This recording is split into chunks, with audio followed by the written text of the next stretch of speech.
পৃথিবীতে সবচাইতে শ্রেষ্ঠতম দোয়ার স্থান হলো মা বাবা।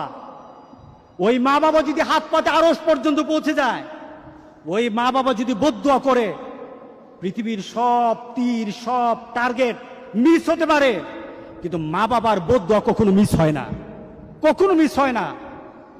আর সন্তান মা বাবার জন্য যখন দোয়া করে, পৃথিবীর কোনো হুজুর, পৃথিবীর কোনো বুজুর্গ ব্যক্তির দোয়া কবুলের ব্যাপারে সন্দেহ থাকতে পারে, কিন্তু সন্তান যখন মা বাবার জন্য দোয়া করে, এই দোয়া আল্লাহ ফেলে দেয় না। সুবহানাল্লাহ। কারণ মা বাবার এই দোয়াটা শিখিয়ে দিয়েছেন আল্লাহ সুবহানাহু ওয়া তাআলা, রব্বির হামহুমা কামা রব্বায়ানি সাগীরা। আপনি কবরে থাকবেন, আপনি প্রত্যেক নামাজে আপনার সন্তান দোয়া করবে আপনার জন্য, রব্বির হামহুমা কামা রব্বায়ানি সাগীরা। পড়েন, মা বাবার জন্য দোয়া করেন প্রতি নামাজে বলেন মা বাবার জন্য, রব্বির হামহুমা কামা রব্বায়ানি সাগীরা। আপনি দোয়া করেন, দেখবেন আপনার দোয়ার কারণে আপনার সন্তান আপনার জন্য দোয়া করছে। আপনাকে আল্লাহ যেন এমন সুযোগ করে দেয়, এমন কুলাঙ্গার সন্তান যেন আমাদের সন্তানগুলো আল্লাহ না বানায়। সবাই বলেন আল্লাহুম্মা আমিন।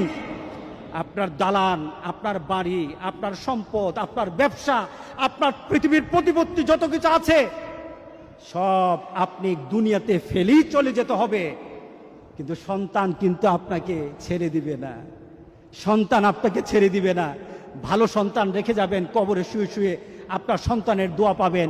খারাপ সন্তান রেখে যাবেন, কবরে বিপদ বিপদ বিপদ চলতেই থাকবে। আল্লাহ আমাদের সবাইকে হেফাজত করুক। আমিন বলি।